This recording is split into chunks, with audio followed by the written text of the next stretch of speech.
Welcome to my YouTube channel Vaidik Ohri. आज हम अपनी श्रृंखला को आगे बढ़ाते हुए जो टॉपिक डिस्कस करने जा रहे हैं वो है कंजंक्शंस।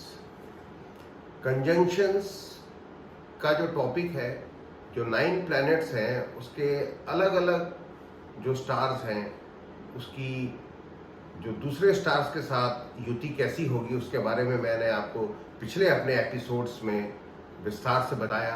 और आज जो प्लैनेट मैं लेने जा रहा हूँ वो है गुरु, Jupiter, the largest planet in this universe. इस श्रृंखला को आगे जाने के पहले अगर आपने मेरा यूट्यूब चैनल सब्सक्राइब नहीं किया है तो मैं चाहता हूँ कि आप मेरा यूट्यूब चैनल सब्सक्राइब करें। वहाँ एक बेल आइकॉन है, उसको दबा के, जैसे कि जब भी कोई नया चैनल आए तो उसका नोटिफिकेशन आपको पहले से ही मिल जाए। तो आज जो प्लैनेट हम डिस्कस करने जा रहे हैं वो है गुरु। गुरु की जो कंजंक्शंस की जो युति जो बाकी जो 8 प्लैनेट्स के साथ है वो कैसी रहेगी वो मैं विस्तार के साथ आपको आज बताऊंगा। ये कंजंक्शंस किसी भी हाउस में हो सकता है, जरूरी नहीं कि ये फर्स्ट हाउस में हो, सेकंड हाउस में हो, थर्ड हाउस में, कोई भी हाउस में ये कंजंक्शंस हो सकता है। तो आप उसको उसी हिसाब से लेंगे। पहले तो आप देखेंगे कि आपकी जो जन्म कुंडली है उसमें जो गुरु की जो मेन प्लेसमेंट है वो कैसी है। वो एफ्लिक्टेड तो नहीं है, वो कितना स्ट्रांग है, डिग्री वाइज वो कितना स्ट्रांग है। वो अपनी राशि में है तो बहुत अच्छा है, अपने मित्र की राशि में है तो भी उसको अच्छा मानते हैं, और अगर वो अपने उच्च की राशि में हो या अपने कारक स्थान में हो तो वो भी बहुत अच्छा माना जाता है। तो वो जो चीज है, पहले आपको ये देखना है कि आपकी कुंडली में गुरु का प्लेसमेंट कैसा है। उसके बाद आप ये जो कंजंक्शन है उसके बारे में इसके थोड़ा सा डीपर अपन अब जा रहे हैं। तो ये डीप नॉलेज के लिए कंजंक्शंस का आपके समझ में आना बहुत जरूरी है। तो मैं अपना स्क्रीन से आपके सामने शेयर करने जा रहा हूं और विस्तार से मैं आपको एक एक प्लैनेट के बारे में, इसके बारे में आपको बताऊंगा। Please share the screen. जैसा कि यहां मैंने लिखा है कंजंक्शंस ऑफ द प्लैनेट, तो आज जो प्लैनेट हम लेने जा रहे हैं वो है गुरु। अब गुरु के बारे में तो कुछ ज्यादा बोलने के लिए है इसीलिए नहीं क्योंकि पहले मैं बाकी जितने भी एपिसोड्स हैं, आज मेरा जो एपिसोड नंबर 23 जो एपिसोड नंबर 23 है उसमें जो मैं गुरु के बारे में आपको बताने जा रहा हूं, ये सबसे largest planet of the universe है। और उसके अलावा जो गुरु है सबसे शुभ प्लैनेट, पूरे ब्रह्मांड का जो सबसे शुभ प्लैनेट है वो है गुरु। आप एक चीज तो जान लीजिए कि अगर आपकी कुंडली में गुरु की प्लेसमेंट अच्छी है और गुरु एफ्लिक्टेड नहीं है, इसकी 3 दृष्टि है, 5वीं, 7वीं और 9वीं, और जहां भी इसकी दृष्टि पड़ती है आप ये मान लीजिए कि उस घर का बल्ले बल्ले हो गया। तो इस रूप से आप इसको देखिए कि अगर गुरु आपकी कुंडली में अच्छा प्लेसमेंट के साथ है तो बाकी ग्रहों की जरूरत ही नहीं है, आपकी जिंदगी वैसे ही नहीं आ पार आपकी जिंदगी की हो जाएगी। और एक बात मैं और आपको थोड़ा सा एक चीज बता दूं, अगर गुरु की दृष्टि लग्न में है तो आप ये मान के चलिए वो बंदा या वो बंदी जो भी उसके मुख से निकल जाएगा वो सिद्ध होगा। क्योंकि ऐसे बंदे जो होते हैं, अगर उसकी दृष्टि लग्न में होती है, उनके मुंह से जो भी अच्छे विचार हो या बुरे विचार हो, किसी के लिए अच्छा हो या किसी के लिए बुरा हो, वो कहीं ना कहीं वो सिद्ध हो जाता है। आप खुद भी आजमा के देखिए या किसी की कुंडली अगर आप देखते हैं तो देखिएगा, अगर उसके मुंह से कुछ चीज निकलता है तो वो सिद्ध होना ही होना है। ये एक देन है, देवताओं की देन है। वैदिक एस्ट्रोलॉजी में इसको बहुत महत्व दिया गया है। तो आज जो पहली कन्वेंशन के बारे में मैं आपको बताऊं, गुरु और सूर्य। अब गुरु क्या है? गुरु नॉलेज है। सूर्य क्या है? सूर्य राजा है। तो ऐसे बंदे जो होते हैं they are very intelligent leaders. ऐसे बंदे जो होते हैं बहुत अच्छे टीचर बनते हैं, बहुत अच्छे प्रोफेसर बनते हैं। और ऐसे बंदे जो होते हैं वो एक गवर्नमेंट हायर पोस्ट में ऐसे बंदों की नियुक्ति होती है, क्योंकि राजा और नॉलेज अगर दोनों मिल जाए तो पूरा हर जगह का राज करते हैं। वो राज बेसिक आपके घर का हो, आपके एक स्टेट का हो, या फिर वो एक पर्टिकुलर कोई डिपार्टमेंट का हो। तो ऐसे बंदे जो होते हैं बहुत ही अच्छी युति अपन इसको मानेंगे। तो दूसरी युति जो मैं आपको बताने जा रहा हूं, गुरु प्लस चंद्र। अगेन गुरु क्या है? नॉलेज। चंद्र क्या है? मन। अब नॉलेज और मन अगर दोनों आपस में मिल जाएं तो इसको बोलते हैं गज केसरी योग। ऐसे बंदे जो होते हैं ये एक बहुत बड़ा राजयोग है। अच्छे जो गिने चुने राजयोग में ये एक बहुत इंपॉर्टेंट राजयोग का रोल प्ले करता है। इसको बोलते हैं गज केसरी योग। ये बहुत पैसे का योग भी होता है।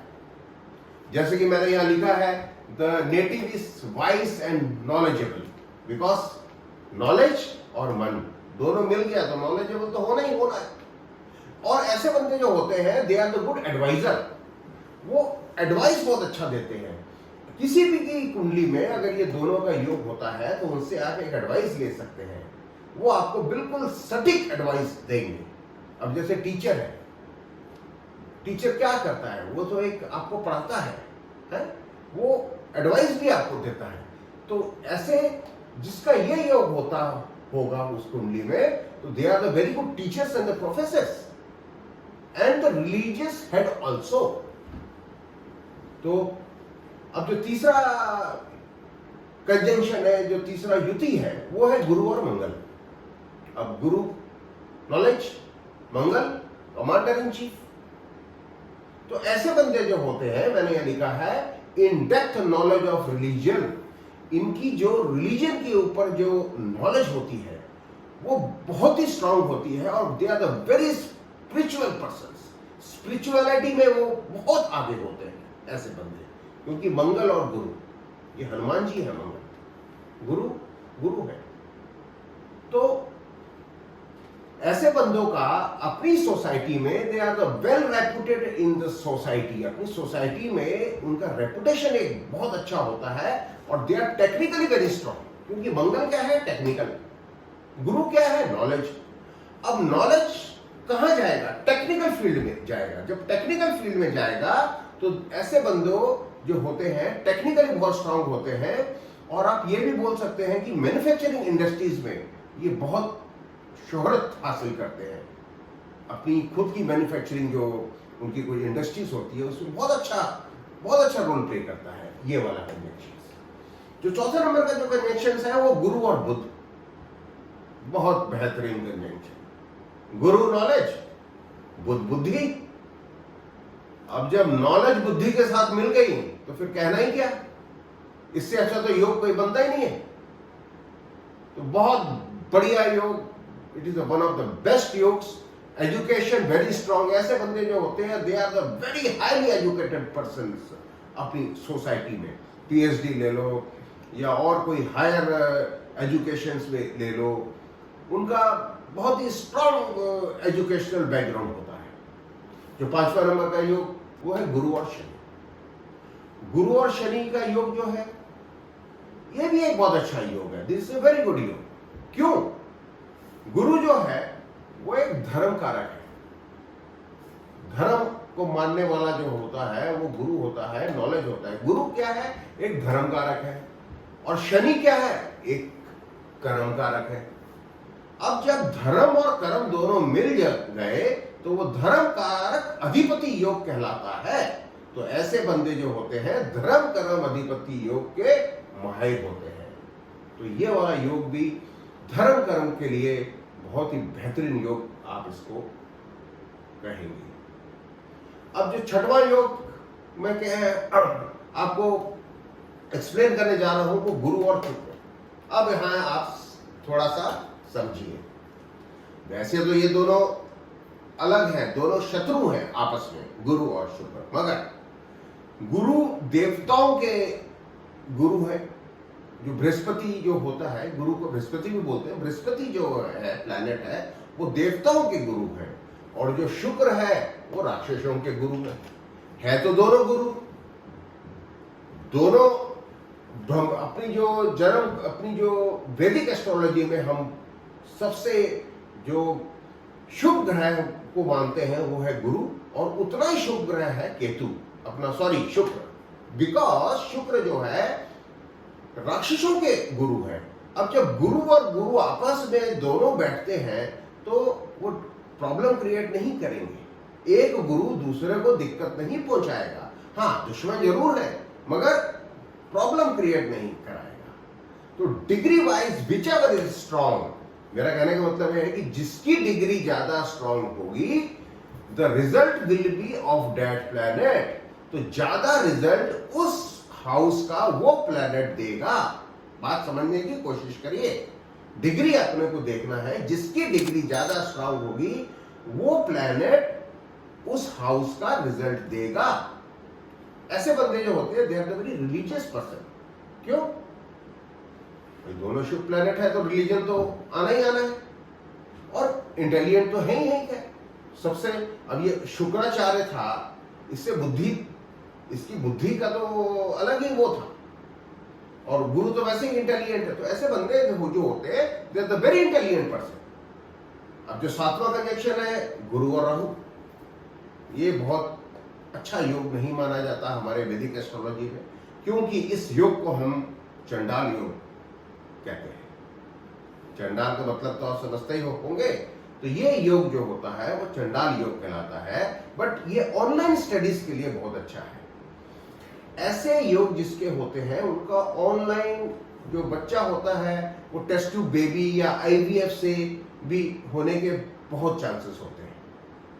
उसी हिसाब से जो गुरु और केतु है, वैसे तो ये दोनों ये योग भी उतना अच्छा योग नहीं माना जाता, बट एक तरीके से इसको अच्छा इसीलिए अपन मान सकते हैं क्योंकि ये नॉलेज के साथ जब केतु आता है, केतु भी एक वैसे तो एक बहुत बुरा ग्रह है, बट ये केतु जो है बुरा होने के बाद भी सबसे शुभ ग्रह इसको हम कह सकते हैं, बिकॉज ये एक जो होता है स्पिरिचुअलिटी का एक कारक भी आप इसको बोलते हैं।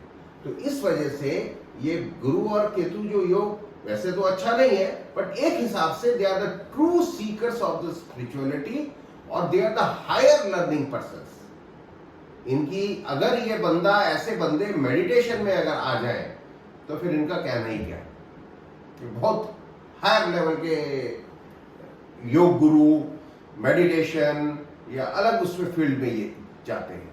और ऐसे बंदे जो होते हैं वो रिसर्च वर्क में बहुत महारत हासिल करते हैं। रिसर्च वर्क में बहुत हायर वो अपना गुण दिखाते हैं। तो आज मैंने आपको गुरु के बारे में विस्तार से बताया और उसके कंजंक्शंस के बारे में मैंने आपको विस्तार से बताया। तो आने वाले अगले एपिसोड में मैं एक नया प्लैनेट को लूंगा। बहुत बहुत धन्यवाद। जय हिंद, जय भारत।